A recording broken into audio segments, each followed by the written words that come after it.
herkese günaydın, hayırlı sabahlar. Bir kaza olayına geldik. Buradaki su birikintisi yüzünden şu anda bir araç takla atmış durumda.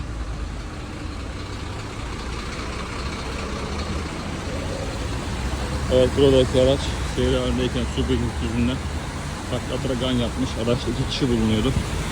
Kazayı yapan da araç başındaki abimiz. O durumun şoku içerisinde şu an.